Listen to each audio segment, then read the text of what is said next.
illah wa yuqatilukum yuwallukumul adbara thumma la yunsarun. Dzuribat alaihimudz zillatu aynama thuqifu illa bihabalim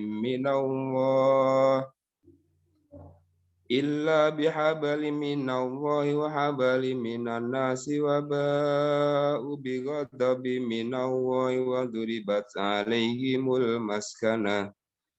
Dzalika bi annahum kanu yakfuruna bi ayatillahi wa yaqtulunal anbiya bi ghairi haqq. Dzalika bima asaw wa kanu ya'tadun. Laisu sawa'a min ahlil kitabi ummatun qaimatun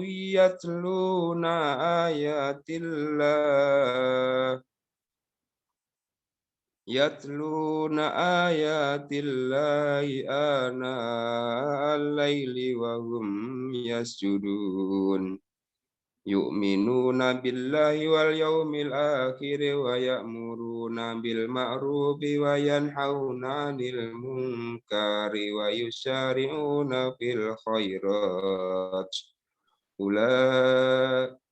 Ulaika minas solihin. Wa ma yaf'alu min khairin falan yakfaru. Wallahu alimun bil muttaqin. Shadaqallahul azim. Ya, jazakallahu khairan. Assalamualaikum warahmatullahi wabarakatuh. Waalaikumsalam. Waalaikumsalam warahmatullahi wabarakatuh.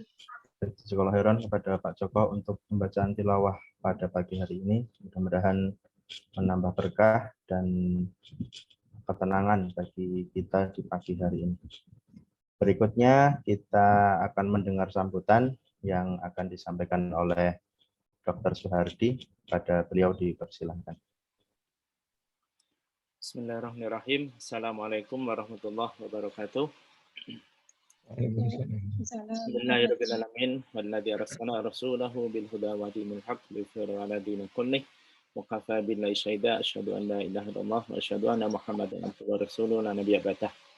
Alhamdulillah, puji syukur kehadirat Allah Subhanahu wa taala pada pagi hari ini kita bisa bermuajahah, dan terkhusus kepada Ustadz Jalaluddin, jazakallahu khairan katsir atas kesempatan yang diberikan kepada kami untuk menyelenggarakan acara pada pagi hari ini. Dan acara ini adalah bagian dari rangkaian kegiatan PAR, Panitia Ansitoh Ramadan, yang sudah dibentuk. Dan ini sebagai awalan untuk menyambut Ramadan, dan acara ini biasanya sudah umum ya, biasa kita lakukan agar kemudian kita memiliki fokus, memiliki persiapan agar kemudian nantinya di bulan Ramadan betul-betul kita bisa memaksimalkan aktivitas. Dan alhamdulillah pertemuan pada pagi hari ini kita perluas ya, di beberapa daerah ikhwah kita juga mengikuti acara kita. Mudah-mudahan banyak kemanfaatan yang bisa kita ambil dalam kesempatan pada pagi hari ini. Mengucapkan salam dari Ustadz Budi yang berhalangan hadir sebagai Ketua HSID Puntang pada pagi hari ini. Mungkin beliau lagi sibuk, sehingga saya mewakili atas nama beliau. Dan selanjutnya Bapak dan Ibu sekalian, nanti setelah acara ini insya Allah kita akan mendengarkan pula terkait dengan sosialisasi beberapa kegiatan di bulan Ramadan. Mudah-mudahan itu sebagai guiding bagi kita agar di bulan Ramadan betul-betul kita bisa memaksimalkan ibadah kita. Demikian yang bisa disampaikan, kurang lebihnya mohon maaf. Assalamualaikum warahmatullahi wabarakatuh. Waalaikumsalam warahmatullahi wabarakatuh. Jazakallah Dr. Suhardi yang mewakili HSID Puntang untuk sambutannya. Berikutnya kita tanpa berpanjang lebar langsung memasuki acara inti. Insya Allah akan disampaikan langsung oleh Ustadz Dr. Ahmad Jalaluddin LCMA. Alhamdulillah, apa kabar Ustadz? Alhamdulillah baik. Alhamdulillah. Barakallahu fikum. Amin Ustadz. Baik Ustadz, insya Allah tema kita pagi hari ini adalah optimalisasi ibadah di bulan Ramadan. Untuk waktu maksimal 1,5 jam, jadi sampai jam 6:30, jam 7 Ustadz. Setengah 8, jam 8 ya, jam 8 sini maksudnya ya. Maksimal 1,5 jam, insya Allah. Setelah itu ada tanya jawab jika masih memungkinkan. Baik, langsung saja kepada Ustadz Ahmad Jalaluddin, waktu dan tempat kami persilakan.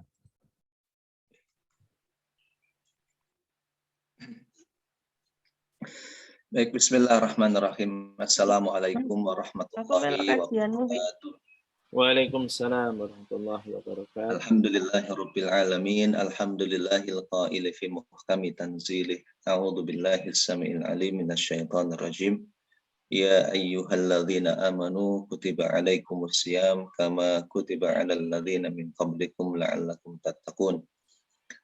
Asyhadu an la ilaha illallah wahdahu la syarikalah wa asyhadu anna Muhammadan abduhu wa rasuluh. Allahumma salli wa sallim ala sayyidina Muhammad wa ala alihi wa ashabihi wa man tabi'ahum bi ihsanin ila yaumiddin, amma ba'd. Yang saya hormati Pak Dr. Suhardi, ahlan wa sahlan. Masih muda ternyata, lama nggak ketemu. Dan juga para coach asatidz dan ustadzat yang dirahmati Allah Subhanahu wa taala. Habis ini kita sarapan bersama ya, tapi di rumah masing-masing.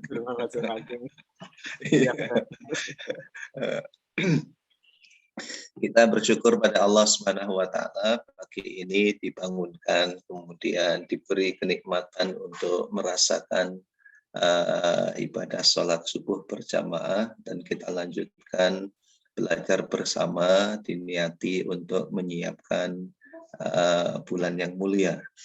Karena memang fasilitas yang disiapkan oleh Allah atau fasilitas Rabbani lebih layak untuk disiapkan dengan baik.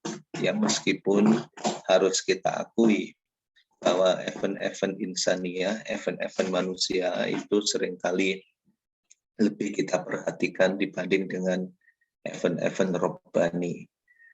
Kadang 1 tahun sebelumnya kita sudah menyiapkan diri, terutama kalau mau pernikahan itu ya 2 tahun malah gedungnya sudah disiapkan, malah kemudian juga pakaiannya juga sudah dirancang dan sebagainya.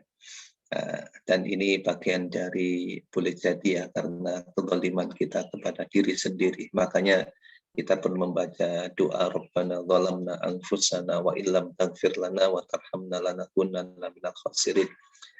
Sesuatu yang sangat berarti, tetapi kita persiapannya biasa-biasa saja, sedangkan sesuatu yang tidak terlalu berarti dalam pandangan Allah, kita beri persiapan yang lebih. Nah, sehingga materi ini sebetulnya bagian dari aplikasi fikih aulawiyat, ya, fikih prioritas. Apa yang diprioritaskan oleh Allah itu kita prioritaskan. Atau juga kalau dalam kaidah fikih aulawiyat itu, nahtamu bima ihtamma bihil Quran. Kita memberi perhatian lebih kepada apa yang diberi perhatian lebih oleh kitab Allah Subhanahu wa taala. Bapak Ibu hadirin yang dirahmati Allah Subhanahu wa taala. Syekhul Islam Ibnu Taimiyah rahimahullah pernah mengatakan begini, bahwa inna fid dunya jannatan man lam yadkhulha lam yadkhul jannatal akhirah. Qalu wa ma hiya? Qala innaha jannatul iman. Sesungguhnya di dunia ini ada surga. Bagi yang tidak memasukinya, ia tak memasuki surga akhirat. Apa surga dunia itu? Belum menjawab. Surga dunia adalah iman. Surga iman. Kalau yang sering kita kenal itu kan rumahku surgaku ya. Baiti jannati. Ya. Nah, itu yang juga kita kenal, tetapi bukan semata-mata rumahnya sebagai surga, tetapi apa yang terjadi di dalamnya. Kalimat ini menarik hadirin yang dirahmati Allah. Jannatul Iman, surga iman.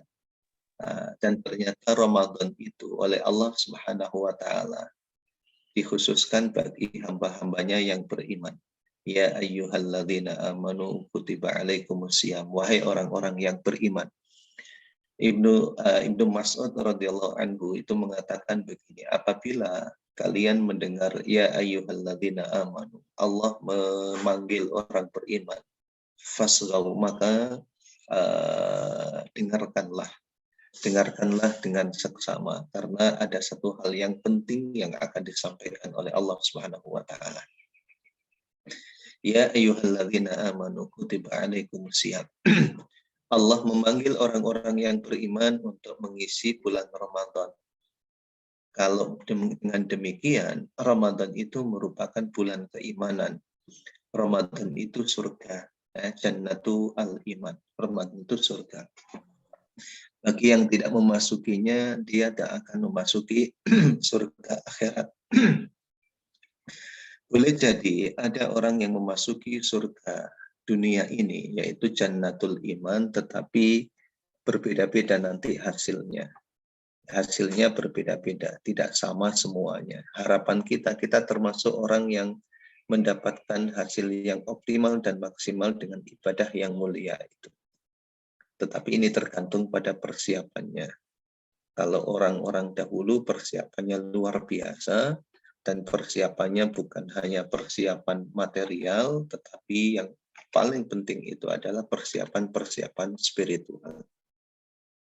Nah, semoga yang kita lakukan pada pagi ini, para asatidz yang dirahmati Allah SWT, dianggap oleh Allah sebagai persiapan yang maksimal, sehingga yang kita dapatkan juga optimal dan nanti bisa menjadi bekal kita untuk memasuki jannatul akhirah.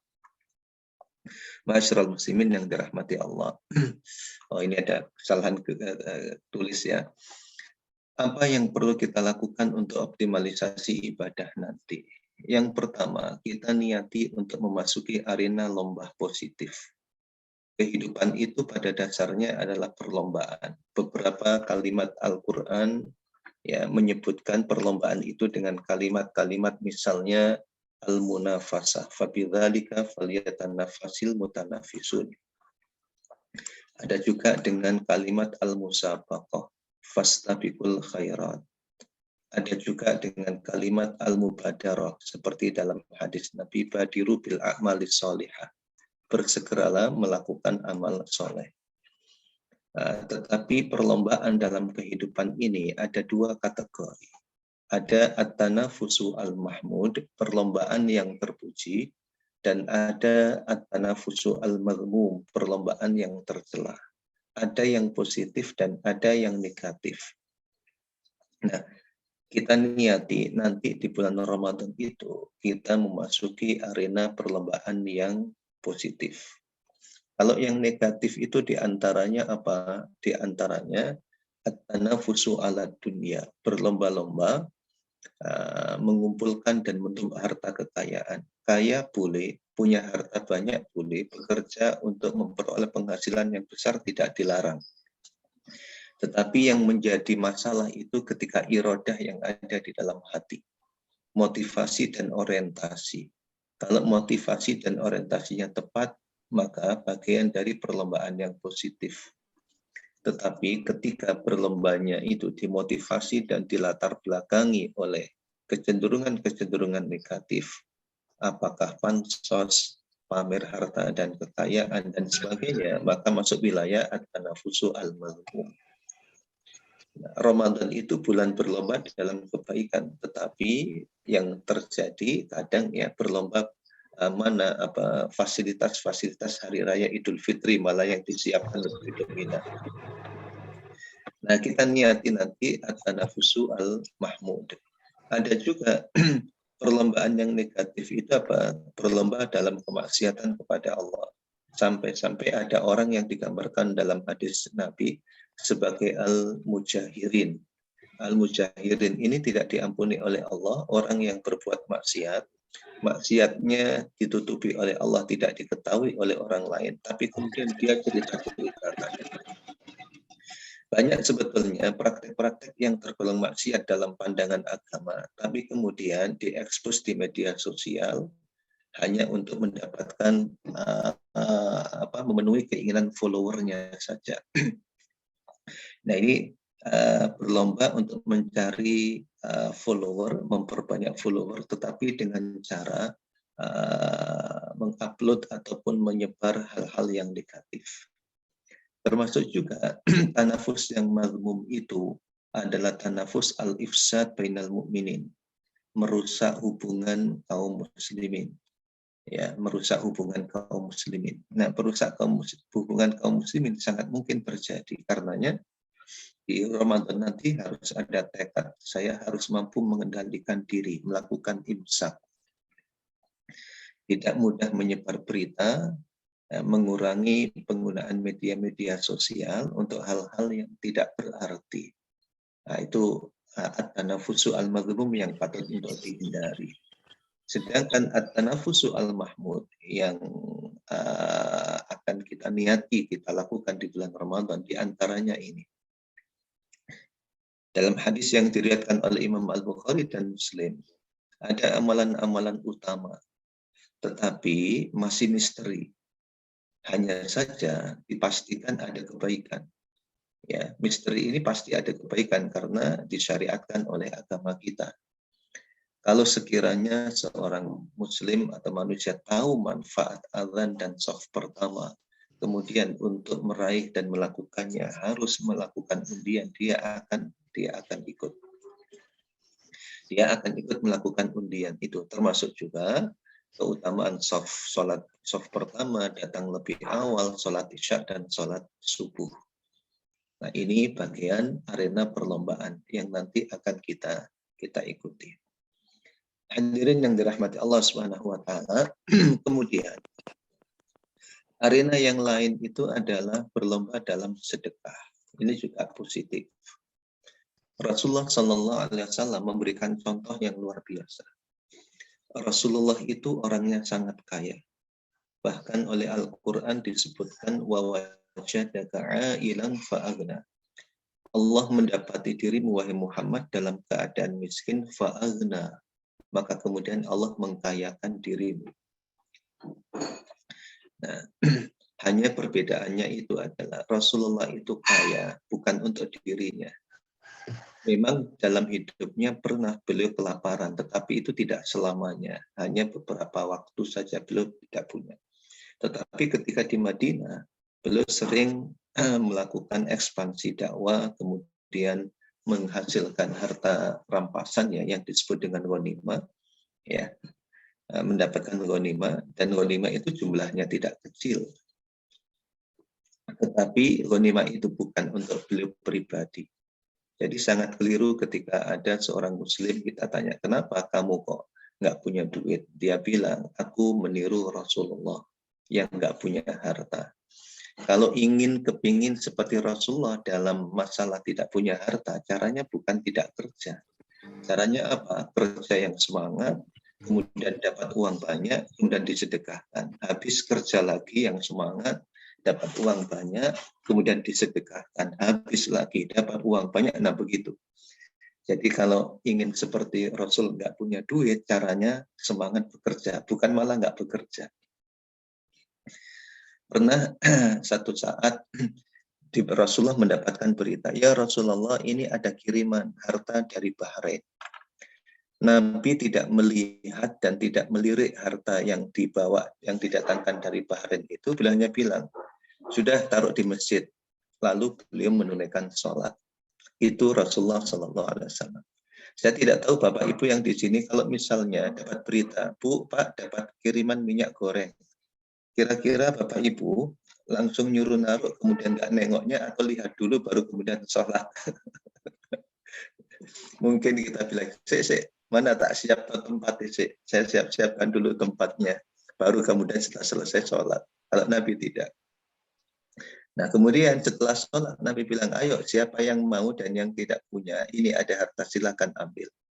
Dikisahkan Al-Abbas paman Nabi mengambil bagian. Beliau membentangkan jubahnya, Nah, ini manfaat sholat pakai jubah dan sholat pakai sarung. Jadi kalau ada jatah itu dapatnya banyak di gembol, gitu ya kalau bahasa Jawanya. Ibnu Abbas mengambil jatah ditaruh di jubahnya. Karena saking banyaknya nggak kuat ngangkat. Beliau bilang, wahai Muhammad, karena keponakannya sendiri ya. Wahai Muhammad, tolong bantu aku manggul barang-barang ini. Nabi tidak mau, enggak, saya enggak mau. Coba kamu minta sahabatmu untuk membantu aku, enggak, saya enggak mau. Akhirnya beliau mengurangi. Nah, setelah dikurangi, ngangkat lagi enggak kuat. Muhammad, tolong bantu aku ngangkat. Enggak, Nabi tetap enggak mau. Dikurangi lagi. Ya, tetap diangkat enggak kuat juga. Muhammad, tolong bantu aku. Enggak mau. Akhirnya dikurangi lagi. Baru kemudian mampu diangkat sendiri. Nah, hadirin yang dirahmati Allah Subhanahu wa taala, ternyata semangat seperti ini berlomba di dalam sedekah juga diwarisi oleh para sahabat Nabi. Dikisahkan dalam hadis yang diriwayatkan oleh Imam Al-Bukhari, lamma nazalat ayatus shadaqah kunna nuhamil. Ketika turun ayat tentang sedekah, kami tidak punya duit, tetapi kami sangat ingin bersedekah. Akhirnya yang kami lakukan apa? Kunna nuhamil.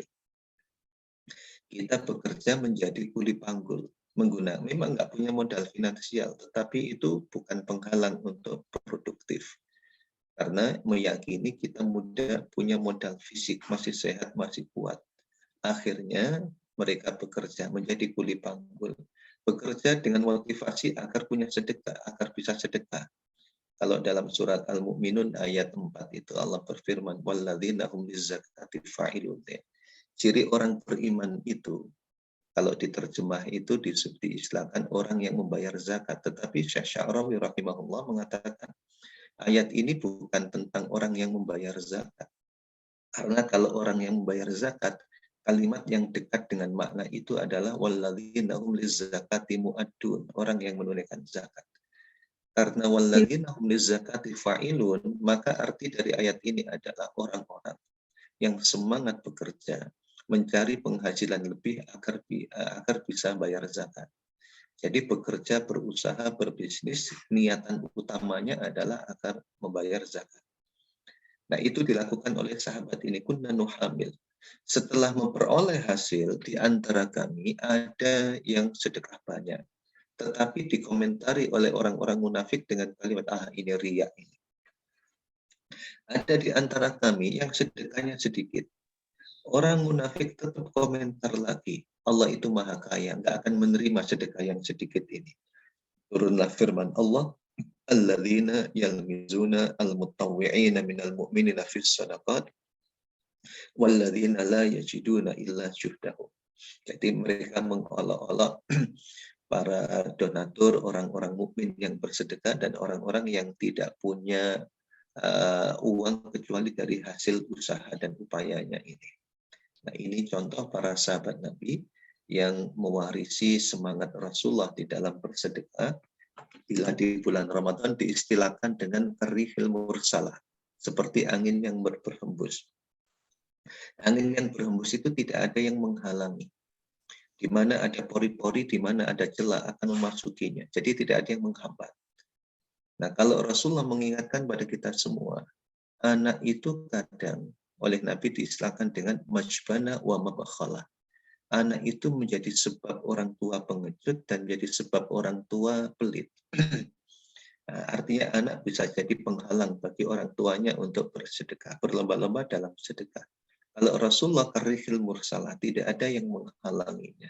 Nah, semoga saudaraku yang dirahmati Allah Subhanahu wa taala di bulan yang mulia nanti kita bisa memasuki arena ini. Kemudian yang ketiga, berlomba menuntut ilmu. Nah, sekarang ini menuntut ilmu itu belajar itu seperti prasmanan ya, hidangan prasmanan. Offline ada, online juga ada, mau kajian apa saja tinggal ambil saja. Mau menu yang mana silahkan. Jadi sangat dimudahkan oleh Allah Subhanahu wa taala. Hadirin yang dirahmati Allah Subhanahu wa taala, nah kita perlu memasuki arena ini. Sebab di dalam ilmu ini ada ketinggian derajat, ditinggikan oleh Allah. Ilmu apa saja sebetulnya disyariatkan. Nah, ilmu Allah itu kan ada dua, dan keduanya disyariatkan untuk dipelajari.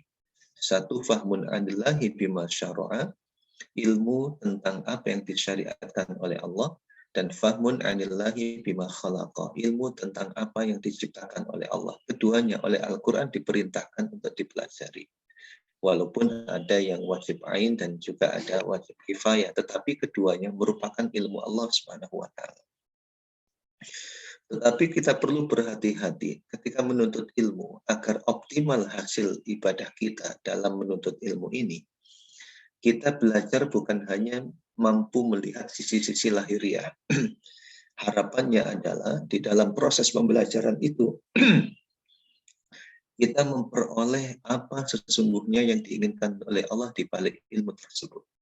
Allah itu mengingatkan begini, walakinna aktsarun nasi la ya'lamun, ya'lamuna zahiran minal hayati dunya wa hum 'anil akhirati hum ghafilun.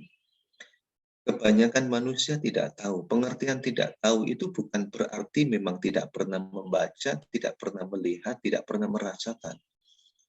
Tetap oleh Allah dikatakan la ya'lamun meskipun dia pernah memegangnya, dia pernah melihatnya, dia pernah mempelajarinya. Hanya saja di balik pelajaran yang dia kaji, dia hanya ya'lamuna zahiran minal hayati dunya, yang diketahui hanya sisi-sisi lahiriahnya saja. Tetapi apa di balik itu dalam ilmu yang dipelajari, dia tidak mampu menjangkaunya. Sebetulnya ketika kita mempelajari apa yang disyariatkan oleh Allah, bukan sekedar tahu apa yang sifatnya lahiriah, tetapi apa yang ada di baliknya.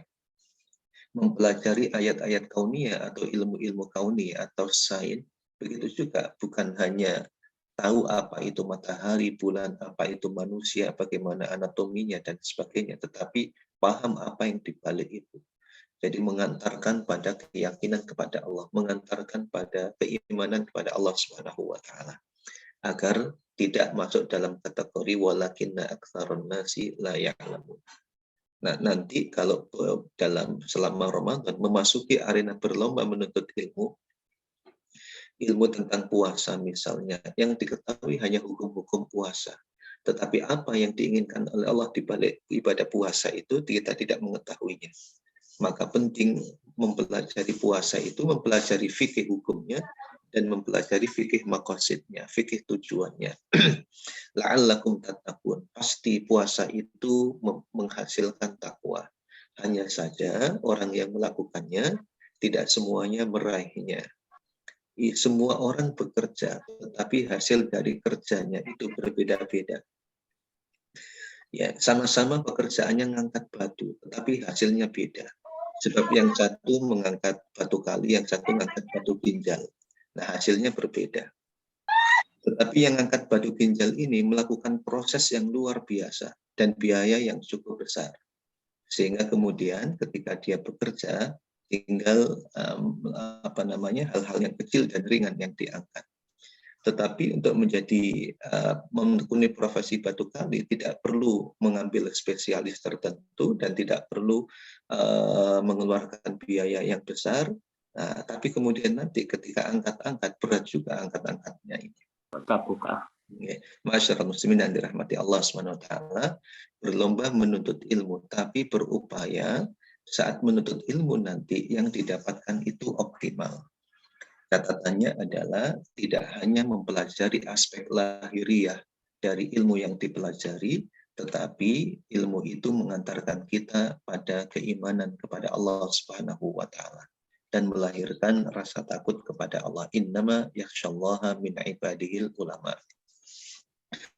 Kemudian arena yang lain, perlombaan yang masyru', yang disyariatkan, perlombaan positif. Ini oleh Rasulullah SAW dalam hadis yang diriwayatkan oleh Imam Muslim. Rasulullah mengatakan sabaqa al-mufarridun. Qalu wa mal mufarriduna ya Rasulullah. Al-mufarridun itu unggul, al-mufarridun itu sukses. Dia menjadi juara. Siapa dia? Nabi menjawab, adz-dzakirunallaha katsira wadz-dzakirat. Lelaki dan perempuan yang banyak berzikir dan ingat Allah Subhanahu wa Ta'ala. Ma'asyiral muslimin yang dirahmati Allah Subhanahu wa Ta'ala, zikir yang banyak itu kita perlu melakukan perenungan ya. Ada tempat-tempat yang oleh Allah sebetulnya disyariatkan untuk zikrullah, untuk ingat Allah, tetapi sangat jarang kita itu optimal di dalam mengingatnya. Contohnya ya, kalau dalam Al-Quran itu disebutkan ayat wa aqimis sholata li dzikri, tunaikanlah sholat untuk mengingatku, kata Nabi. Jadi sholat itu disyariatkan khusus untuk mengingat Allah. Dan kita sadari saat sholat zuhur yang 10 menit itu, kita ingat Allahnya itu tidak 10 menit. Ya. Berapa menit Bapak Ibu? Kapan ingat Allah ketika sholat? Mungkin ketika Allahu Akbar dan Assalamualaikum warahmatullahi wabarakatuh. Ya antara itu nggak tahu kemana. Nah apalagi aktivitas-aktivitas material yang memang secara fungsi itu untuk mencari karunia Allah. Betapa sulitnya zikir sambil kerja itu. Ya. Tetapi ada cerita dan kisah yang menarik. Saya kira Bapak Ibu sangat paham ya dan banyak tahu tentang cerita ini. Satu saat Imam Ahmad bin Hanbal itu ingin istirahat karena mungkin belum letih dalam perjalanan, belum masuk ke dalam masjid pada malam hari. Oleh penjaga masjid diusir. Ya, tidak boleh tidur di dalam. Beliau ngambil di teras, juga diusir tidak boleh. Beliau kemudian keluar berpapasan dengan penduduk setempat.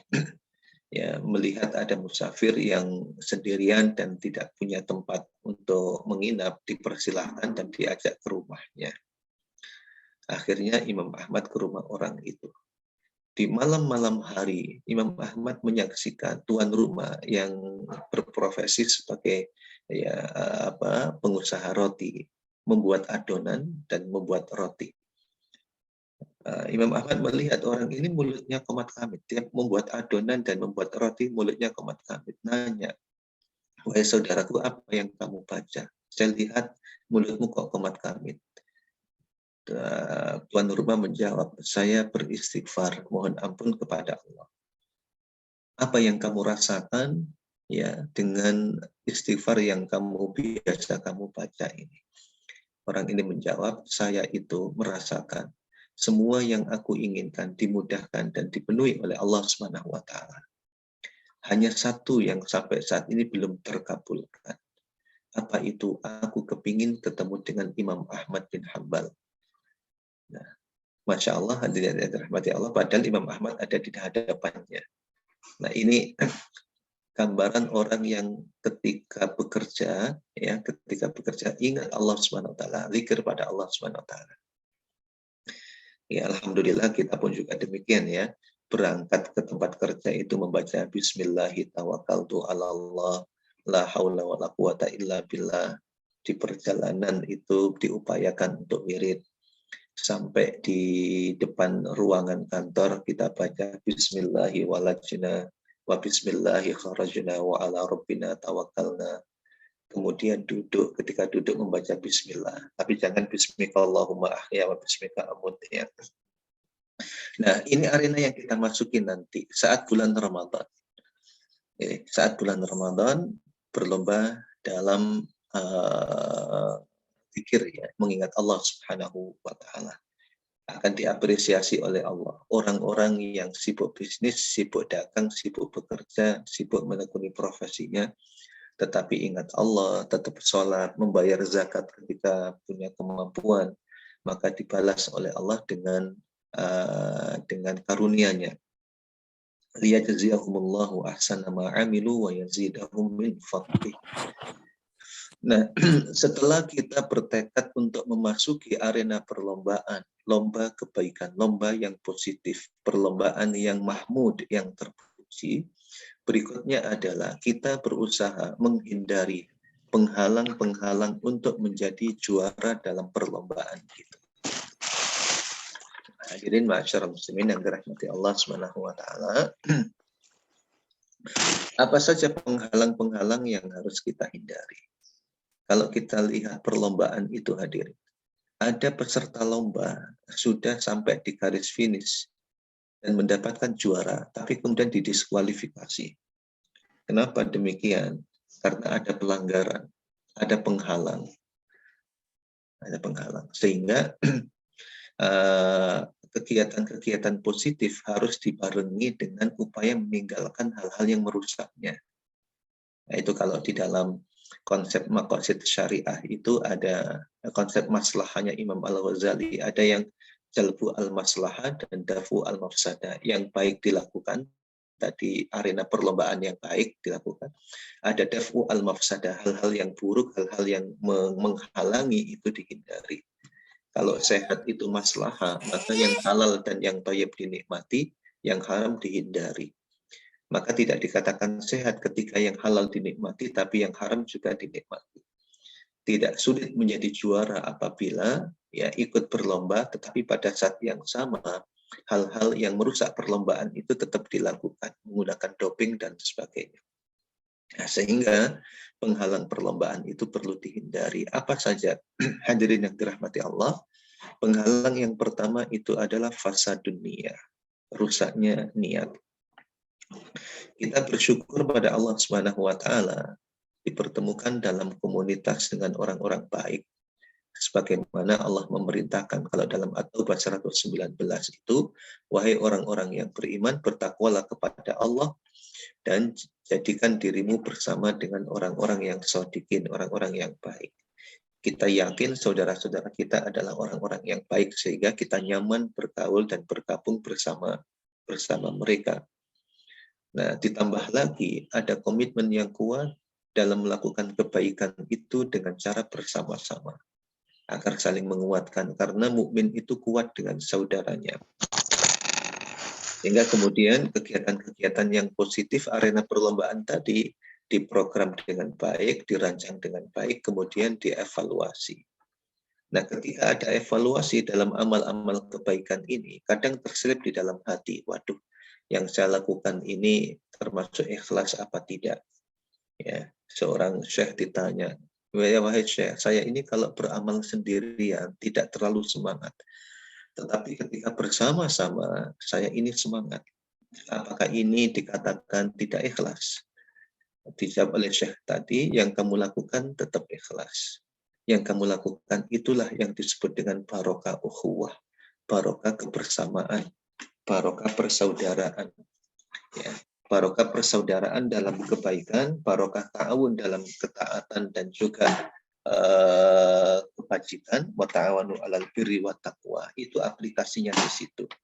Tinggal kemudian kita mengelola hati kita. Kita pasang niat yang baik, karena sesungguhnya amalan-amalan utama di bulan yang mulia itu, ya, apakah soma qoma wa qoma lailatul qadri, ya, man soma ramadhana au man qoma ramadhana atau man qoma lailatul qadri. Nah, itu ketulusan diniscayakan, sebab Allah, Rasulullah mengingatkan imanan wahtisaban, ya, terbelakangi oleh keyakinan bahwa ini perintah Allah dan pasti ada manfaatnya. Nah, keimanan itu penting. Ya, saya pernah mengomentari tafsir Syekh Muhammad Abduh, seorang tokoh Muslim, seorang tokoh yang sangat rasional. Saya untuk memahami ayat-ayat yang sifatnya spiritual ataupun yang metafisik itu ditafsirkan secara kata Syekh Sya'rawi, ya, beliau ini orang yang sangat cemburu terhadap Islam. Artinya keinginan agar Islam biasa. Hanya saja apa yang beliau sampaikan ini ada sisi-sisi kemudorotannya. Apa itu tentang keimanan? Iman dalam ajaran agama. Iman itu terkait dengan yang tidak rasional. Ketika aspek-aspek yang tidak rasional dalam agama ini dihilangkan, maka keimanan itu bisa luntur. Ya, jadi imanan ini juga kaitannya dengan suasana hati, kemudian ihtisaban yang bermakna pahala dari Allah ini juga adanya di dalam hati. Dalam perlombaan ini, meskipun misalnya kalau sholat selalu berada di shaf yang pertama, kalau sedekahnya yang paling banyak, ketika puasa terlihat yang paling lapar dan paling lemes misalnya. Tapi kalau niatnya juara, ya, gagal menjadi juara karena ada syarat yang tidak dipenuhi. Demikian pula ada orang lomba, dia juara, tetapi setelah dicek dia ini tidak daftar sebagai peserta. Dan ada apa namanya, pas lomba lari ternyata tukang syutingnya yang mengambil gambar, ya, kameramen ya sebuah televisi itu, ya, dia itu mengambil gambar berlari di depan para peserta lomba. Ya, dia sampai di garis finish terlebih dahulu, tetapi dia tidak sebagai juara, dia bukan peserta. Nah, jadi untuk menjadi peserta, ya, niat yang tulus karena Allah Subhanahu wa Ta'ala, dasari dengan keimanan dan juga niat yang baik. Semoga Allah memberi kemampuan kita untuk menjaga keimanan yang ada dalam hati kita serta karenanya. Man shoma Ramadhana imanan wa ihtisaban. Kemudian hadirin yang dirahmati Allah, penghalangnya hasad terhadap peserta lomba, cenderung memandang negatif dan tidak suka kepada orang-orang yang ikut berlomba. Nah, saat ini hadirin, banyak di media-media sosial itu ajakan-ajakan untuk membenci orang-orang baik.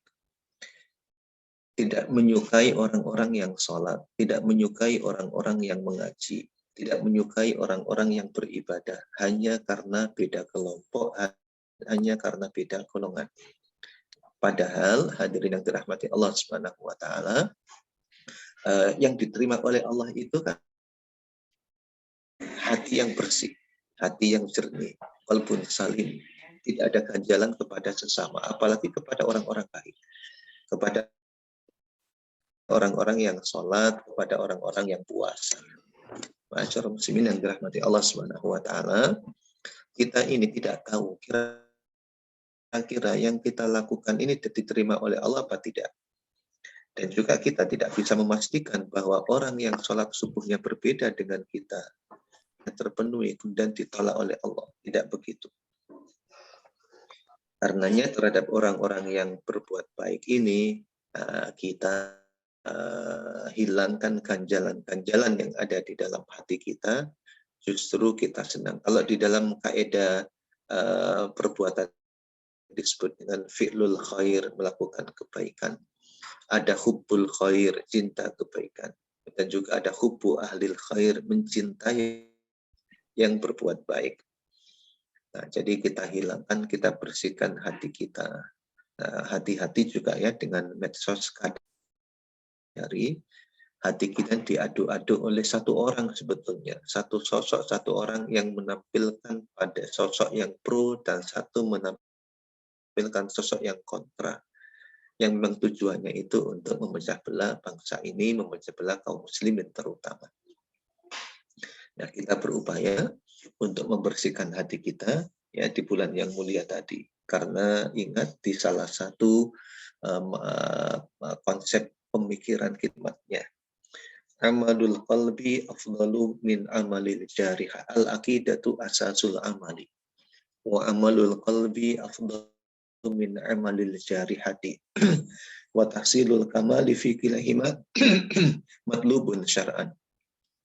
Akidah itu pondasi amal. Amalan hati lebih utama daripada amalan fisik. Walaupun menyempurnakan keduanya dituntut oleh syarat. Dirahmati Allah, menjaga hati. Ya, agar kita termasuk orang-orang yang berpeluang menjadi juara. Nah, menjadi juara hanya saja dalam hatinya ada hasad dan ada iri, khawatir didiskualifikasi dan tidak mendapatkan apa. Akhirnya yang terjadi seperti yang disebutkan di dalam hadis, orang yang muflis datang membawa pahala sholat, pahala sedekah, pahala zakat, dan banyak pahala kebaikan, tetapi dia pernah melukai orang lain, menyakiti orang lain, sehingga pahala yang dibawa dialihkan kepada pihak yang. Kemudian hadirin yang dirahmati Allah Subhanahu wa Ta'ala, penghalang yang ketiga itu adalah parsial dalam lomba. Maksudnya Islam itu kita memahami dan meyakini konsep syumuliyah. Islam itu sebagai satu sistem yang integral, utuh, tidak bisa dipisah-pisah. Tetapi kemudian dalam prakteknya kadang, ya, amalan yang dilakukan tidak syumuliyah, juz'i atau parsial. Nah, ini kemudian memunculkan masalah. Ya. Ada orang di bulan Ramadan itu puasa, bersangkutan tidak sholat. Berarti hanya fokus pada satu lomba, sedangkan yang lain tidak ikut. Ada lagi haji, tapi tidak sholat dan tidak puasa. Sebab sebentar lagi akan pilkada misalnya, agar ada kata H di belakangnya.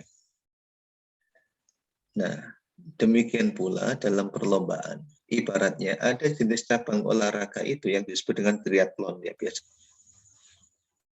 Lari, kemudian berenang, terus apa itu? Naik sepeda. Malah ada juga. Kira-kira kalau triathlon cabang olahraganya, kemudian dia hanya ikut renang saja, atau ikut lari saja, atau ambil saja, kira-kira bisa menjadi juara apa tidak? Nah, inilah yang dirahmati Allah SWT. Nanti juga di bulan yang lain, dari sisi soma kita ikut berlomba, dari sisi koma juga demikian. Sodako juga turut ambil bagian. Nanti dari Al-Quran juga demikian. Nah, sehingga ibadah tertunaikan.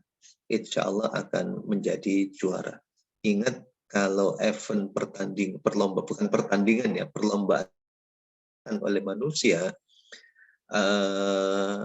juara yang merupakan kriteria optimal itu terbatas. Mungkin hanya karena panitia terbatas hadiahnya. Tetapi bila lomba itu diselenggarakan oleh Allah Subhanahu wa Ta'ala, siapapun berpeluang menjadi juara. Hadiahnya banyak. Dan Allah tidak akan kehabisan hadiah tersebut. Niat yang rusak harus dihindari. Kemudian juga hati yang kotor, hati yang buruk, ganjalan kepada sesama di penghalang, termasuk juga komitmen untuk mengikuti perlombaan secara utuh itu dilakukan, dihindari perlombaan sifat parsial. Kecuali kalau memang tidak punya, ya, saya hanya bisanya puasa, baca Al-Quran, sedangkan sedekah tidak punya.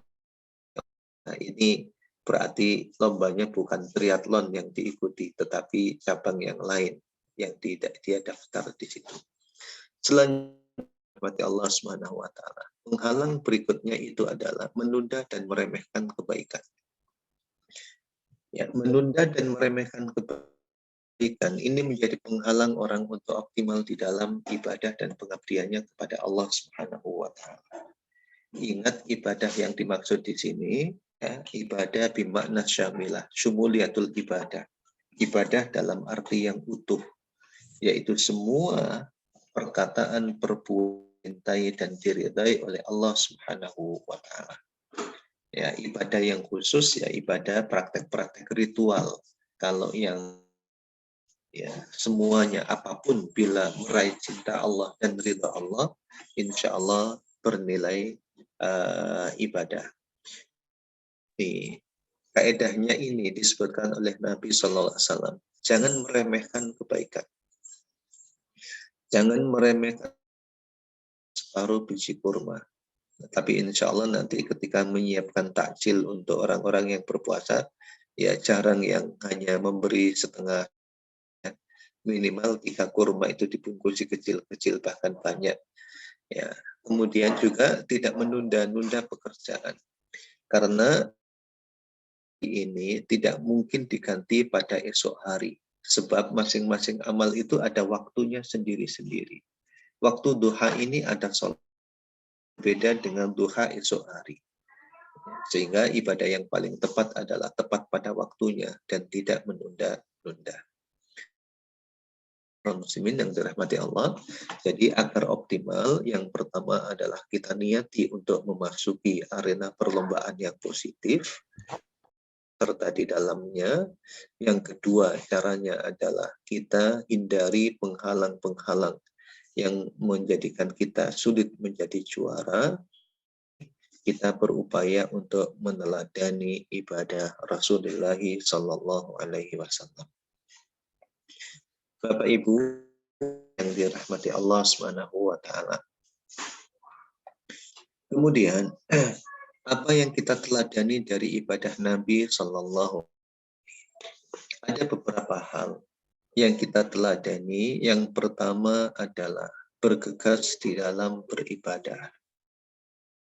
Kalau tadi ayatnya adalah fabidzalika falyatanafasil mutanafisun atau wasari'u ila maghfiratin mir rabbikum, ini mengajarkan cara di dalam beribadah, bergegas. Ya. Ikut lomba di dalam sholat. Dalam sholat itu ada kriteria yang tidak baik. Ada kriteria yang patut untuk kita hindari, karena bisa menggagalkan kita untuk menjadi juara. Allah Subhanahu wa taala berfirman di dalam surat Maryam ya, ayat 59, fa khalafa min ba'dihim khalfun salata wattaba'u asyahawati fasawfa yalqawna ghayya. Datang setelah mereka generasi pengganti yang mengabaikan sholat. Mengabaikan sholat ini bermacam-macam. Ada idha'atu arkaniha wa wajibatiha. Ada orang sholat, tapi sholatnya ini ya mengabaikan rukun-rukun dan syaratnya dan kewajibannya. Rukun sholat itu ada tumak nina. Tumak nina itu tenang. Tumak nina itu diam sejenak. Bukan cepat-cepat. Kadang sholat, terutama di bulan Ramadan itu ya, ada sholatnya sangat cepat. Saking cepatnya itu, sami Allahu Akbar. Nah, hadirin rahmati Allah Subhanahu wa taala, tidak ada tumak nina. Kita ini ketika sholat, tumak nina saja kadang tidak khusyuk, bahkan seringkali tidak khusyuk. Apalagi kemudian kalau sholatnya cepat-cepat. Ya, yang dimaksud dengan bergegas dalam beribadah ini bukan dalam praktek ibadahnya itu mencepat-cepat agar selesai, tidak. Kita berupaya untuk menjaga sholat agar tidak masuk dalam kategori idha'atus sholat. Niha wa wajibatiha.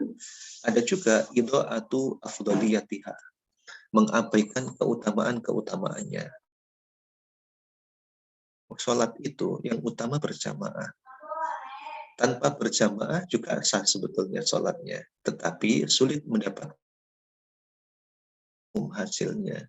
Ya, kenapa? Karena ada yang lebih baik sebetulnya, yang afdal dengan berjamaah. Nah, yang berjamaah pun juga berbeda-beda. Yang terbaik itu kata Nabi tadi dalam hadis di awal saya sebutkan, shaf yang pertama. Tapi ya, ada orang yang ketika sholat, mungkin juga saya, mungkin juga kita semua, lebih sering masbuknya daripada, bahkan kemudian jadi makmum kepada imam yang masbuk. Ya, jadi itu bisa sampai belakang kadang-kadang. Ya. Ada jamaah sholat, kemudian ada yang masbuk. Yang masbuk ini belum selesai melanjutkan. Kemudian ada makmum di belakangnya. Kemudian yang masbuk tadi sudah selesai, makmum di belakangnya belum selesai. Ada yang baru datang lagi, nyambung sampai ke belakang. Allah Subhanahu wa taala bergegas. Dan juga ada yang idha'atu awqatiha, menyia-nyiakan waktunya. Sholat zuhur itu meskipun kita menunaikan sah, tidak salah, tetapi ada yang hilang di situ. Nah, ada keutamaannya. Kalau berharap di awal waktu ditunaikan secara berjamaah, ya, kemudian berada di saf yang pertama, kalau bisa juga yang jadi muadzin azannya, wah banyak keutamaan tadi. Tidak itu. Puasa pun juga demikian, ya. Optimal itu ketika ada hal-hal yang hilang, sehingga kemudian Nabi mengingatkan, kam min sha'imin laisa min siyamihi ilal wal atash. Ada orang yang berpuasa tetapi yang didapat hanya lapar dan dahaga semata. Ya berarti tidak optimal. Selanjutnya, hadirin rahimah, yang kita contoh dari Nabi itu adalah ad-dawam, ya, continue di dalam beramal. Dan itu sangat dicintai oleh Allah, ya. Dan Rasulullah juga sangat suka. Karena Nabi sallallahu alaihi wasallam idza shalla sholatan ahabba ayyudawima 'alaiha. Nabi itu kalau sholat, beliau itu ajak dawam, ya, dawam bahasa Jawanya itu ajak, bahasa Indonesianya itu sinambungan, tidak terputus, ya, tidak terputus. Aisyah radhiyallahu anha bertanya kepada Rasulullah sallallahu alaihi wasallam, yang diriwayatkan oleh Imam Muslim, ayyul amali ilal ahabbu ilallahi qala adwamuhu wa in qalla. Amalan apakah yang paling utama Allah, yang paling ajak, paling continue meskipun sedikit. Jadi Bapak Ibu, setiap hari bulan Ramadan, sedekah setiap hari itu lebih baik dibanding sebulan sekali 300.000. Bapak Ibu, sholat duha tiap hari lebih baik dibanding dengan sepekan sekali 12 rakaat. Bapak Ibu, setiap malam sholat itu 1 rakaat atau 3 rakaat tiap malam lebih baik daripada sepekan sekali 12 rakaat, 11 rakaat. Ya. Ma'asyiral muslimin yang dirahmati Allah Subhanahu wa taala, ya, setiap hari sedekah sedikit tapi continue itu lebih baik. Kata Imam Nawawi rahimahullah, kenapa amalan yang continue meskipun sedikit dicintai oleh Allah? Karena ketika dia continue berarti ingat Allahnya itu continue. Tapi kalau sholat duhanya 12 rakaat sepekan sekali, dia itu hanya sepekan sekali ingat Allah di waktu duha itu. Padahal ingat Allah atau tidak ingat Allah itu ukuran masalul ladzi yadhkuru rabbahu wal ladzi la yadhkuru rabbahu kamatsalil hayyi wal mayyit. Orang yang ingat Allah itu dia adalah orang yang hidup, sedangkan yang tidak ingat Allah dia adalah mayit atau orang yang mati. Kita berdoa untuk orang tua. Rabbighfirli wali walidayya. Itu luar biasa setiap sholat. Ada seseorang bertanya kepada, apakah saya termasuk orang yang soleh? Dijawab, tergantung. Tergantung kamu ingat orang tua, mendoakan mereka apa tidak. Kalau kamu mendoakan, lebih sering mendoakan orang tua, maka kamu anak yang soleh. Kalau kamu lupa kepada orang tua, ya, lupa mendoakan mereka, kamu tidak soleh. Karena Rasulullah bersabda, waladun solihun yada'ulah. Hadirin yang dirahmati Allah. Nah, ini beberapa praktek dawamnya Nabi di dalam beribadah, terutama sholat, ya, yang disilakan dengan sholat sunnah rawatib. Kalau dawam di dalam mendoakan orang tua tadi, Rabbighfirli wali walidayya, ada 2 ibadah. Ibadah yang pertama istighfar, ibadah yang kedua berupa birrul walidain. Ya. Selanjutnya, Bapak Ibu yang dirahmati Allah SWT, agar optimal adalah memanfaatkan waktu-waktu terbaik. Secara umum, Ramadan itu dari awal hingga akhir, waktu-waktu utama merupakan waktu terbaik, sehingga perlu dioptimalkan. Ibaratnya begini, Bapak Ibu rahimakumullah, ketika ada momennya, ada orang yang harbol, hari belanja online, wah itu kemudian mereka berupaya terlepas, kemudian di dalamnya ada praktek-praktek juga, tapi orang berupaya memanfaatkan waktu itu untuk mendapatkan apa yang dia inginkan dengan harga yang murah, ya, di dalamnya ada unsur perjudian dan sebagainya, tetapi berupaya untuk memanfaatkan waktu itu. Hati-hati, hadirin rahmati Allah Subhanahu wa taala, di bulan Ramadan nanti itu, apalagi di akhir-akhir Ramadan, itu ada diskon dari Allah, pengurangan dosa, ada diskon di mal-mal terkait dengan harga, bahkan banting harga. Diskonnya berlipat. Nanti kita nggak tahu mana yang lebih menarik diri kita untuk ikut lomba mendapatkan baju yang dapat diskon berlipat itu, atau lomba untuk meraih diskon Allah Subhanahu wa taala, dosa-dosa diampuni oleh Allah. Bukan berarti belanja loh ya. Nanti saya diprotes oleh para pedagang yang ada di sini nanti. Waduh, ceramahnya Ustadz bikin omset saya turun ini nanti. Kalau bisa diselesaikan sekarang hadirin. Ya, dalam satu pekan ada satu pekan. Diupayakan kebutuhan untuk hari raya saya sebelum Ramadan. Sehingga nanti di bulan Ramadan tidak lagi iktikaf di mal-mal dan sebagainya. Ya. Belanja online. Hadirin yang dirahmati Allah SWT. Memanfaatkan waktu terbaik. Pada waktu terbaik itu dimanfaatkan sebaik mungkin.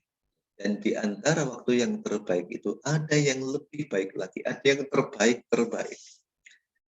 Saat puasa itu, doa orang yang berpuasa mustajab, itu berarti waktu terbaik. Menjelang buka puasa itu terbaik. Waktu sahur itu juga waktu terbaik. Wabil ashari hum yastaghfirun, pada saat waktu-waktu ampun kepada Allah Subhanahu wa taala. Ada juga Lailatul Qadar, itu juga waktu terbaik. Nah, sehingga kemudian akan optimal. Kita tidak tahu kapan hal itu terjadi, tetapi ya, orang yang meraih Lailatul Qadar itu bermacam-macam ya.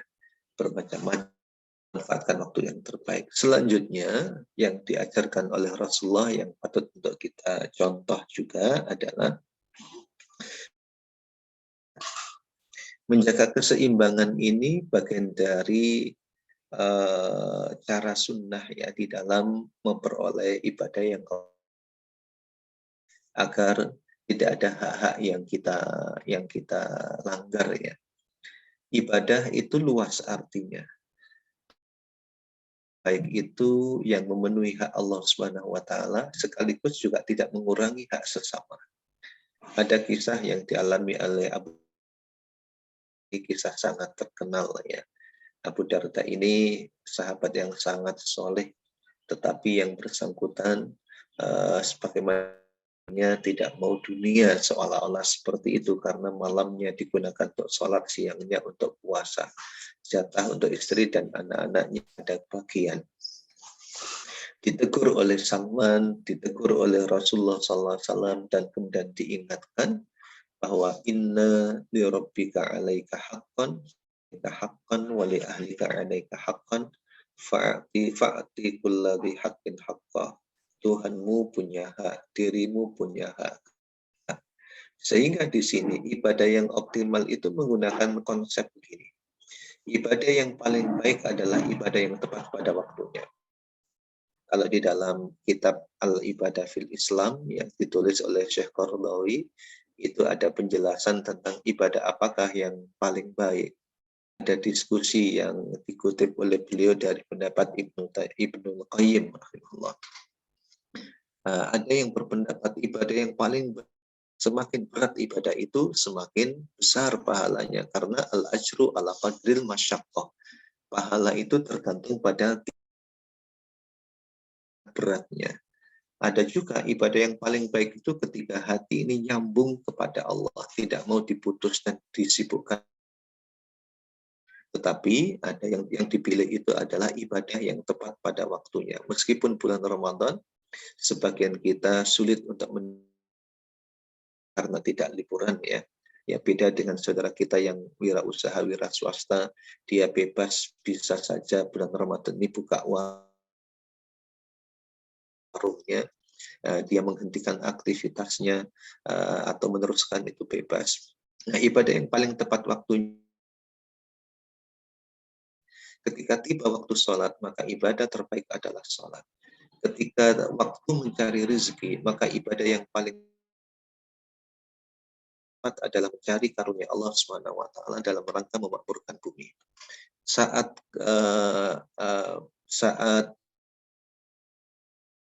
ibadah yang paling bagus diantaranya adalah memberi buka puasa orang yang berpuasa.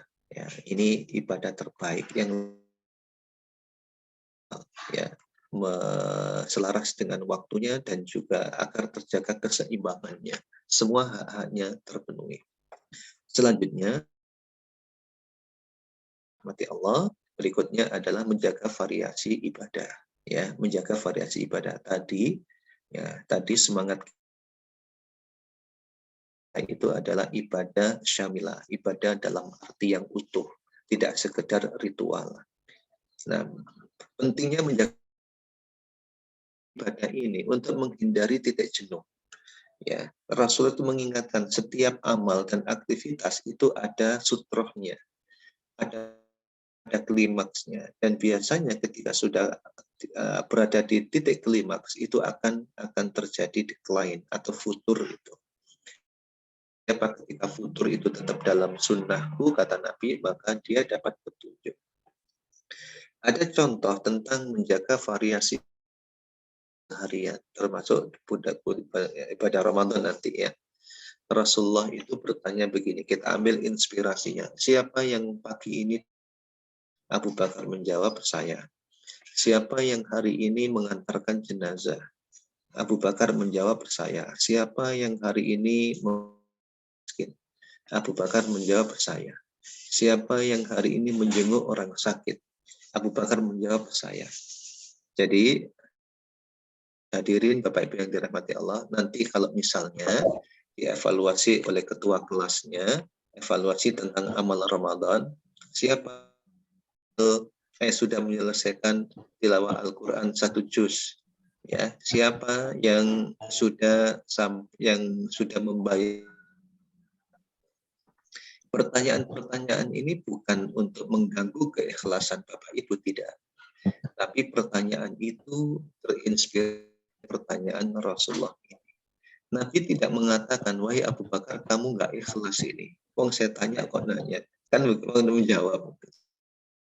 Bahkan mengatakan apa? Bila amal-amal ini berkumpul pada diri satu orang, maka dia masuk surga.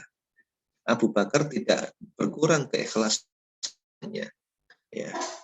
Tapi sekaligus saya bersyukur kepada Allah karena pertanyaan-pertanyaan ini hanya dijawab oleh Abu Bakar. Jawab, sehingga saya masih bisa mencontoh para sahabat atau sama dengan sahabat yang tidak jawab. Nah, coba kalau misalnya para sahabat jawab semua, wah, angel kita mengikuti para sahabat Nabi Shallallahu Alaihi Wasallam. Ma'asyiral muslimin yang dirahmati Allah Subhanahu wa Ta'ala. Jadi variasi amal. Nah, kalau yang dirancang oleh panitia sepertinya tanwi'ul amal, menyiapkan variasi amal bagi para anggotanya agar kemudian terarah dan berprogram kepenuhan di dalam mengisi bulan Ramadan dengan ibadah-ibadah utama. Banyak pilihan-pilihan, terarah jadinya. Ada fasilitas kita.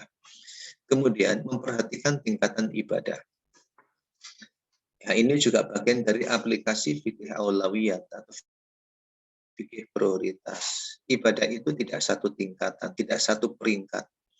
Karena ibadah beragam, tidak satu peringkat, cara kita dalam menyikapi juga harus berbeda.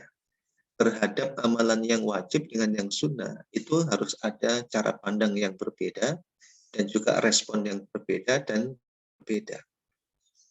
Ya, ada orang yang serius sholat malam.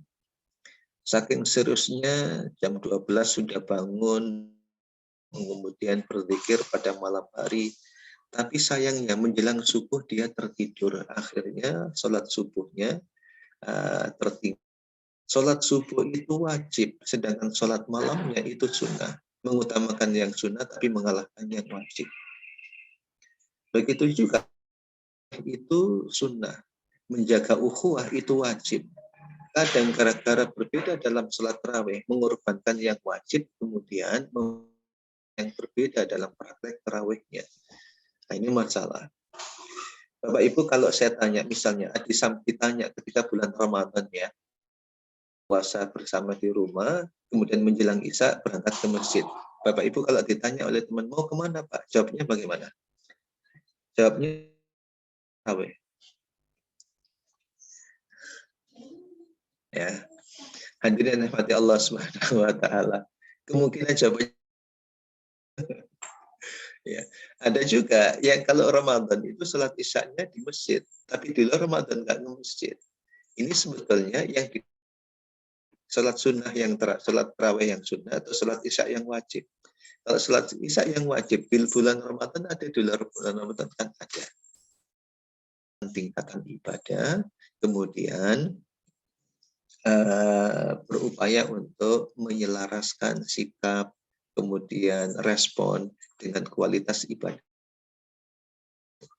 Selanjutnya, hadirin rahmati Allah SWT, agar optimal adalah memperluas area ibadah kepada Allah. Tadi sudah, ibadah itu luas dalam pengertian yang umum, ya, bukan dalam pengertian khusus, bahkan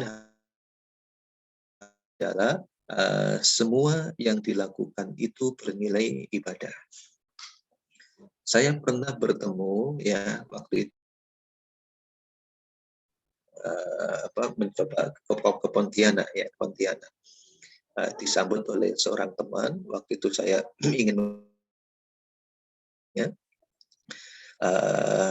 disambut oleh seorang teman, kemudian diajak mampir ya di warung ya. Ya, setelah makanan berhidang, sebelum makan, dia membaca begini, mari terlebih dahulu. Doanya begini, ya Allah, jadikan makanan ini sebagai energi bagi kami untuk beramal soleh. Ya Allah, sebagai sarana untuk bersyukur kepadamu. Jadikan makanan ini sebagai wasilah ketenangan dan istiqomah dalam ketaatan. Bismillah, Allahumma barik lana fima razaqtana wa qina adzabannar. Sampai di pesantrennya, ternyata kalimat-kalimat itu menjadi SOP di pesantrennya sebelum makan. Ya, saya teringat dalam tradisi salafus saleh, apapun yang dilakukan itu diniati. Ya, segala yang dilakukan itu diniati.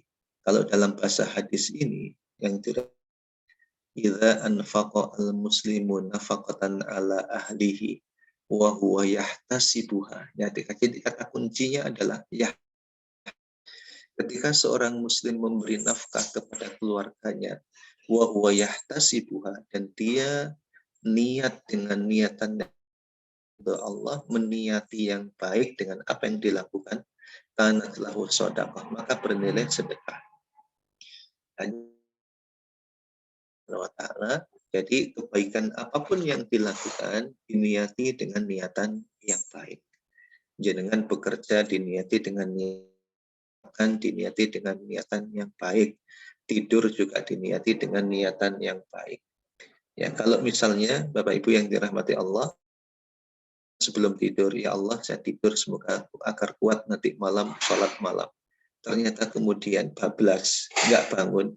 Kira-kira dapat ya. Alhamdulillah, tapi jangan setiap malam begitu ya. Nanti ya dok, tapi nggak bangun-bangun. Ya, ini bermasalah ya. Masyarakat muslimin yang dirahmati Allah Subhanahu wa taala, memperluas area ibadah. Jadi ruang-ruang aktivitas kita yang lebih dominan kan aktivitas material ya. Saat kita bekerja, nah ketika kita bekerja mencari Rasulullah SAW, ada yang masuk kategori huwa fi sabilillah dan ada yang masuk kategori huwa fi sabilis syaitan. Dan pemuda yang sehat dan kuat, Nabi bertanya, itu kalau tenaga dan fisik yang kuat seperti itu lebih baik digunakan untuk apa? Para sahabat menjawab, lebih baik kalau digunakan untuk berperang ya Rasulullah. Tapi dikatakan tidak.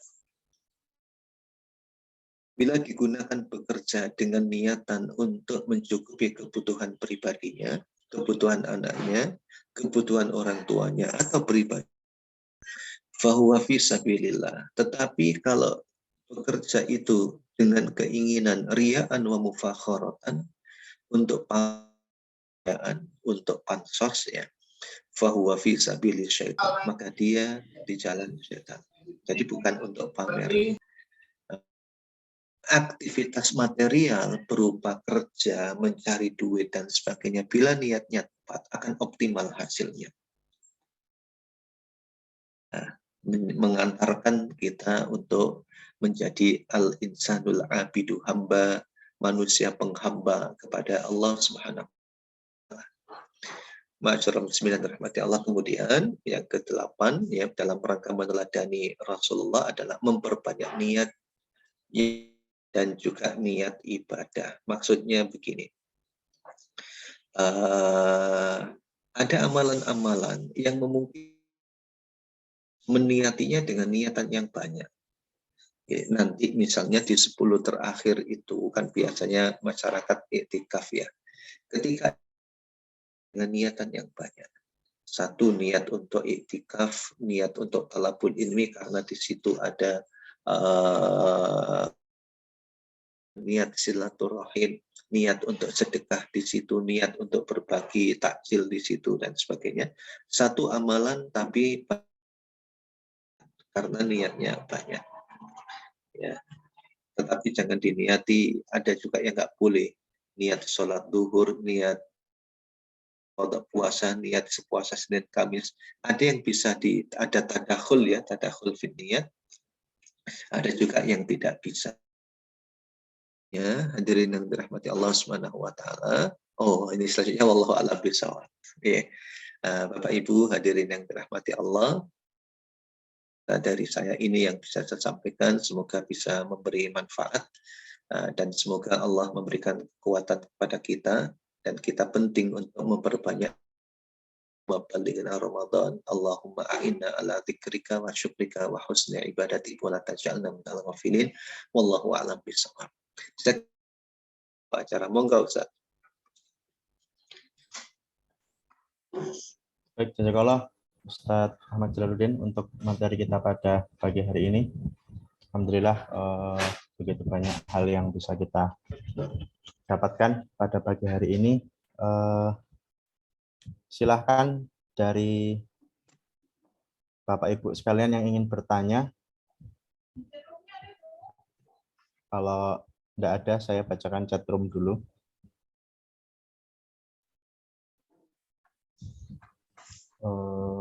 Yang pertama Ustadz,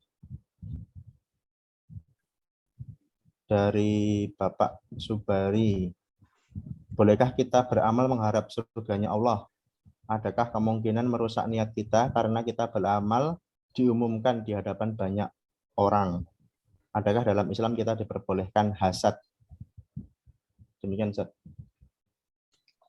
Baik, hadirin yang dirahmati Allah Subhanahu wa taala. Pertama,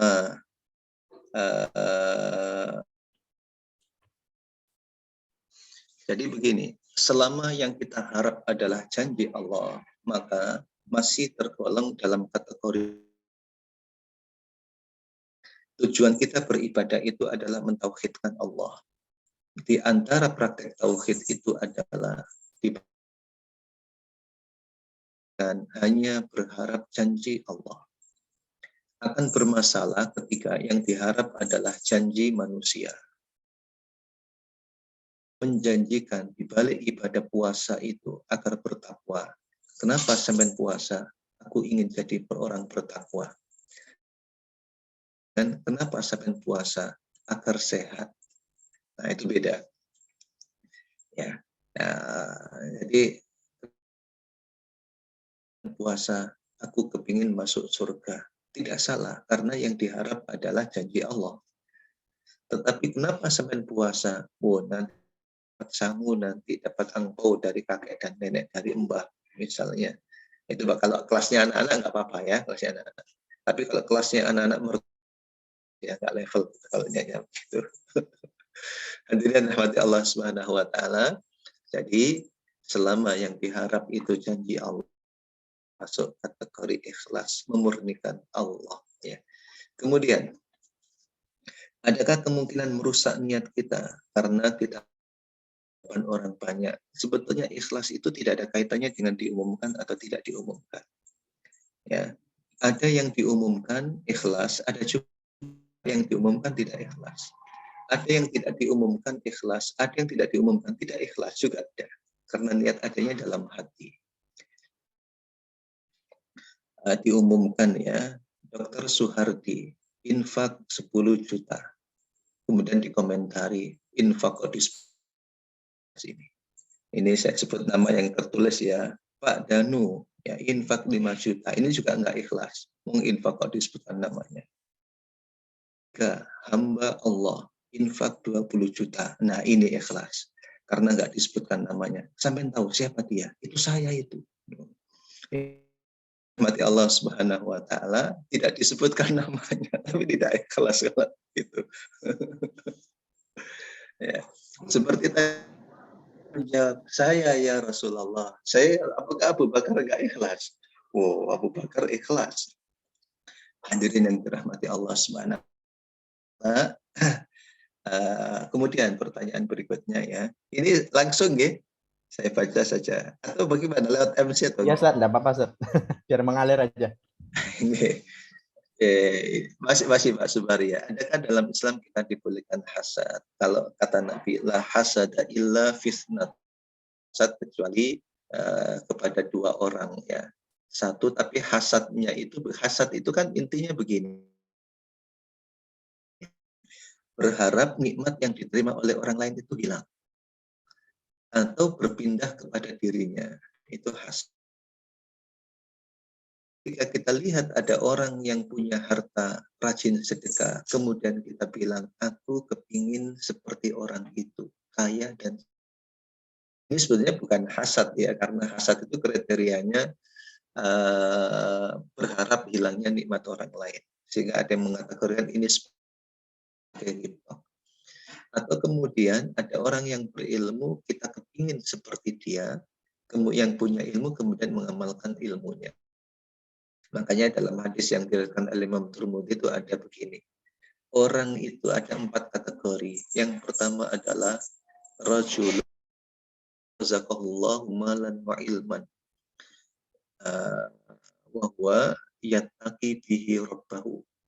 Kemudian wa ya'lamu lillahi fihi haqqan fa hadza bi afdalil manazil. Orang yang diberi rezeki oleh Allah berupa harta dan ilmu. Makanya dia memahami hak Allah atau dia berbagi. Ini posisi yang paling baik. Yang kedua, rajul diberi oleh Allah ilmu tetapi tidak diberi harta. Wa huwa shadiqun niyah, tetapi dia punya niatan yang tulus. Niatnya adalah kalau diberi harta akan meniru orang yang pertama tadi itu, bertakwa, bersedekah, berbagi. Yang kedua ini pahalanya sama dengan yang pertama. 3, orang yang diberi harta tapi tidak diberi ilmu. Semakin bertambah hartanya, semakin jatuh amalnya. Tidak bertakwa, tidak silaturahim, dan tidak fasil manazil. Yang ketiga ini posisinya paling buruk. Yang keempat, orang yang tidak diberi harta dan tidak diberi niat. Niatnya itu kalau punya harta akan niru yang nomor 3. Oleh Nabi dikatakan ini dosanya sama dengan yang nomor 3.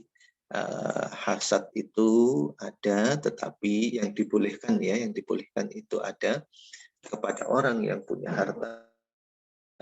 Dia meniru, kepingin seperti dia karena punya harta dan bersedekah. Dan juga niru orang yang punya ilmu dan mengamalkan ilmunya. Ini dengan istilah lain ghibthah. Wallahu a'lam bishawab. Ini kemudian dari Bu Sri Widyatus. Minta materi tarhib Ramadan. Saya kira bertanya, Bu. Ya. Terus kemudian, bolehkah kita bersedekah memilih hari Jumat? Padahal sebenarnya kita sudah memiliki uang di hari sebelumnya. Tetapi untuk mendapatkan pahala yang lebih utama, ya di bulan Ramadan. Hadirin yang dirahmati Allah Subhanahu wa taala, terhadap amalan-amalan yang terbuka bisa memilih waktu kapan saja. Ya, tetapi ada kaidah yang penting untuk kita ingat. Apa itu? Badiru bil amal. Segeralah beramal soleh. Fasatakunu fitanun kaqita'il lailil muzlim. Akan ada fitnah seperti malam yang gelap gulita. Pagi orang dalam keadaan iman, sore dalam keadaan kufur. Hadirin yang dirahmati Allah SWT. Jadi ketika ibadah itu atau amalan baik itu sifatnya terbuka, milih. Tapi kalau yang sifatnya tertutup, tidak bisa kita memilihnya. Contohnya misalnya sholat duhur, ya waktu hari Jumat saja sholat duhur. Ya, karena itu. Kalau sedekah itu terbuka. Ya, karena sedekah kita bisa milih kapan saja. Zakat itu waktunya tertutup, ya, memerlukan segera, ya, tunda-tunda tahun depan dan sebagainya. Kalau tertunda tahun depan tergolong terhutang, ya. Nah, beda dengan sedekah biasa yang sunnah. Hanya saja kaedahnya adalah badiru bil amal. Kenapa khawatir ketika pas saat hari Jumat ternyata ada kebutuhan yang mengharuskan kita menggunakan uang itu sehingga tidak jadi sedekah, ya, sehingga tidak jadi sedekah. Atau kemudian, ya, ada aliran yang berkembang di masyarakat itu aliran baru, namanya aliran Syiah. Ayo sedekah, Syiah. Sholat berjamaah, Syiah. Ya, malah ada aliran engkuk-engkuk kalau dalam bahasa Jawa, ya. Mohon maaf bagi yang bukan orang. Khawatirnya begitu. Ya, ternyata nanti saja hari Jumat saya sedekah. Pas hari diskon minyak goreng itu keluar dari Indomaret, Alfamart dan lain sebagainya. Biasanya itu. Jadi pada dasarnya boleh, tetapi kita perlu untuk berhati-hati. Lebih afdal mana atau dengan orang lain ketika Ramadan nanti menyediakan hidangan berbuka. Islam itu begini, Islam itu persoalan kebutuhan itu bisa diselesaikan secara mandiri. Jadi kalau kita itu lingkaran pertama itu adalah mandiri. Diupayakan tiap orang itu bisa mencukupi kebutuhan secara mandiri. Yang kedua, yang kedua, bila tidak dipenuhi secara mandiri, ada mekanisme keluarga. Sehingga diselesaikan oleh lingkaran kedua, lingkaran keluarga. Dan ini kemudian oleh Rasulullah SAW, sedekah kepada keluarga itu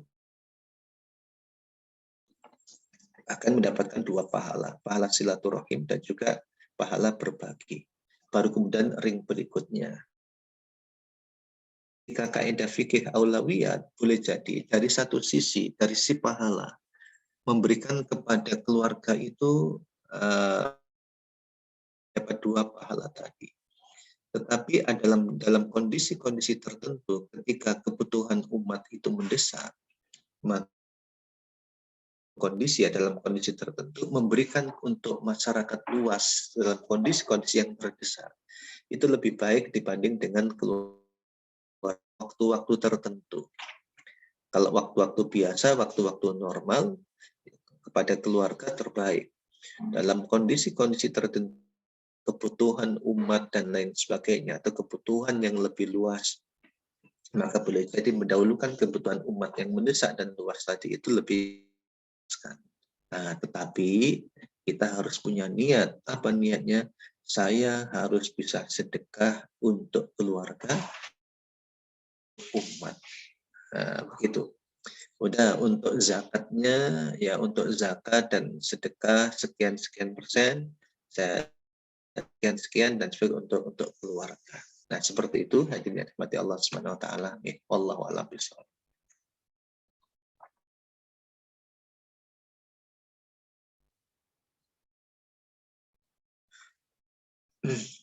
Kemudian berikutnya ini ada pertanyaan.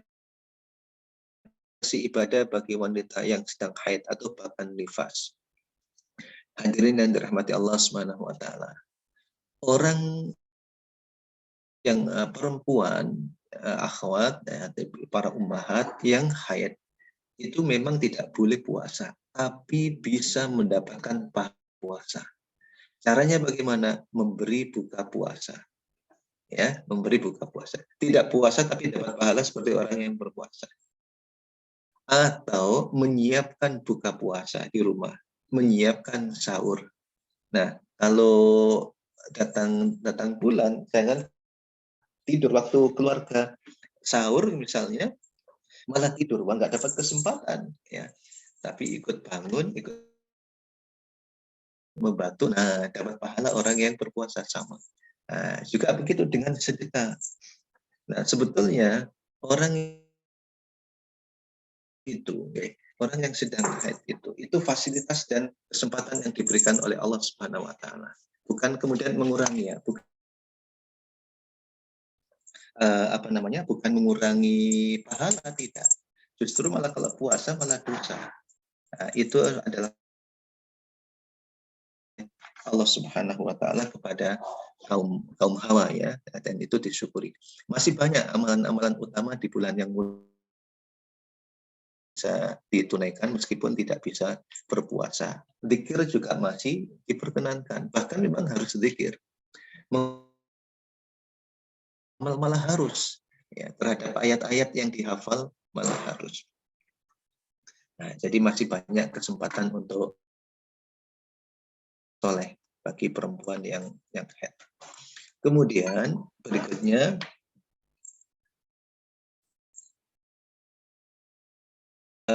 pertanyaan, saat bulan puasa orang sangat beribadah dalam beramal kebaikan dan beramal ibadah, tapi berat beramal ibadah dan beramal kebaikan. Hadirin yang dirahmati Allah Subhanahu wa taala, saya kira wajar, gitu. Yang dirahmati Allah Subhanahu wa taala, banyak faktor, gitu. Banyak faktor. Kalau seperti ini, godaannya itu banyak. Ada godaan nafsu, ada godaan setan, dan sebagainya. Kalau nanti di Ramadan, setan dibelenggu, tetapi nafsunya belum terbelenggu. Tapi sudah agak berkurang karena ada imsak. Pelajaran utama puasa itu kan imsak, menahan diri, kemampuan untuk imsak. Nah, yang imsak itu apa? Imsak dan imsak dari apa yang tidak dimiliki. Oke, ini nanti agak panjang kalau saya ulas ke sana. Tetapi hadirin rahmati Allah Subhanahu wa taala, ya, kemudian hal yang memudahkan lagi dalam bulan Ramadan itu suasana, lingkungan. Makanya Nabi mengatakan al-mu'minu qawiyyun bi akhi, mukmin itu kuat dengan saudaranya. Ibu-ibu contohnya misalnya panjenengan puasa tepat pada waktunya di bulan Ramadan, dengan puasa Ramadan tapi start bulan Ramadan, kira-kira mana yang lebih berat, ibu-ibu? Lebih berat ketika mengqadha puasa di bulan Ramadan. Kenapa? Karena memang makanya Allah itu mengingatkan, membangun suasana kebersamaan agar ringan itu dengan kalimat kama kutiba 'alal ladzina min qablikum. Bukan. Sehingga orang yang lain juga diwajibkan. Anak kita itu yang nomor 1 kita suruh belajar, tapi yang nomor 2 tidak. Mereka protes. Belajar, atau yang disuruh belajar. Tapi kalau semuanya disuruh belajar, dia akan ringan melakukan. Kan adiknya. Jadi hadirin yang dirahmati Allah Subhanahu wa taala, yang menjadikan puasa bulan Ramadan ringan dalam beribadah itu Ramadan itu sendiri sebagai bulan istimewa, karunia Allah yang dimudahkan bagi hambanya, kemudian tantangan dan walaupun tidak sepenuhnya karena masih ada nafsu di dalam diri kita. Kemudian orang-orang melakukan hal yang sama dengan yang kita merasa ringan. Sama saat kita sholat berjamaah dengan sholat sendirian, lebih ringan sholat berjamaah saat menunaikannya ya dibanding dengan sendirian. Kenapa? Karena bersama-sama orang lain juga menunaikan. Kemudian ini ada pertanyaan terakhir, bagaimana menghadapi HP? Terkadang kita sangat kuat berlama-lama, porsinya kalah dengan HP. Mana yang lebih afdal, baca Al-Quran lewat HP atau menggunakan Al-Quran? Ini Bu Andani ini bertanya apa? Hadirin yang dirahmati Allah Subhanahu wa Ta'ala. Ya, ini memang ya HP ini Masya Allah. Kadang-kadang kayak berlindung kepada Allah dari HP yang terkutuk. Kadang-kadang kayaknya perlu begitu. Hadirin yang dirahmati Allah Subhanahu wa Ta'ala, membaca Al-Quran tentu afdalnya menggunakan mushaf ya, beda dengan cara afdaliyah ya. Cara afdaliyah, kalau secara pahala insya Allah sama, setiap huruf ada 10 kebaikan. Tapi kalau an-nadharu ilal mushaf, memandang mushaf, menyentuh mushaf, itu kita lebih berhati-hati. Ketika menyentuh mushaf kita berupaya untuk suci. Kita pandang ayat-ayat Allah, kemudian kita pandang Al-Quranul Karim itu. Dan bisa fokus. Lain dengan megang alif lam mim langsung bisa titit, nah, ternyata ada WA yang masuk. Ya. Kemudian baru dan lain sebagainya ya, banyak. Ya, termasuk juga sholat itu, sholat sunnah menggunakan HP nyemak itu biasa ya, atau menggunakan mushaf itu juga biasa. Orang-orang kan biasanya bacaannya panjang-panjang ya. Yang di belakang itu pegang mushaf kecil untuk menyimak itu juga biasa. Nah, tapi ada juga yang megang menyimaknya pakai HP aplikasi. Yang saya khawatirkan karena terbiasa buka HP, khawatirnya ketika sholat ada WA masuk langsung buka. Nah, baik itu Bapak Ibu yang bisa saya sampaikan. Semoga Allah memberikan kemudahan kepada kita semua untuk memasuki dengan keadaan sehat, sehat imannya, sehat hatinya, sehat pikirannya, sehat fisiknya, dan juga sehat duitnya ya. Amin. Amin. Yang mulia. Wallahu a'lam bishawab. Baik, alhamdulillah jazakallahu khairan katsira kepada Ustadz Ahmad Jalaluddin yang telah menyempurnakan dengan menjawab pertanyaan yang ada. Mohon maaf untuk yang lain sepertinya di lain waktu karena waktu kita terbatas. Berikutnya insya Allah setelah acara ini akan ada sosialisasi dari Par Ramadan. Tapi sebelum itu kami mohon kepada Ustadz untuk menutup dengan doa. Ya, baik. Bismillahirrahmanirrahim. Allahumma salli wa sallim ala nabiyyina wa ashabihi. Allahumma balighna Ramadan. Allahumma balighna Ramadan. Allahumma balighna Ramadan. Allahumma bika wa husni ibadatik wa la taj'alna minal ghafilin. Allahumma barik lana fi hayatina wa barik lana fi a'malina wa barik lana fi rizqina. Allahumma inna ala ibadatik wa inna ala adai amanatika ya rabbal alamin. Allahumma inna ala siyam, Allahumma inna ala qiyam, Allah Quran. Allahumma inna ala zakati wa sadaqah ya rabbal alamin. Rabbana atina fid dunya hasanah wa fil akhirati hasanah wa qina ya rabbil alamin. Alhamdulillah, kami ucapkan terima kasih jazakumullah khairan katsira kepada Ustadz Ahmad Jalaluddin untuk waktu dan ilmunya pada pagi hari ini. Kami persilahkan kepada Ustadz jika ada aktivitas yang lain bisa. Oke, monggo saya pamit ya. Assalamualaikum. Ustadz, ilmunya Ustadz. Terima kasih Ustaz.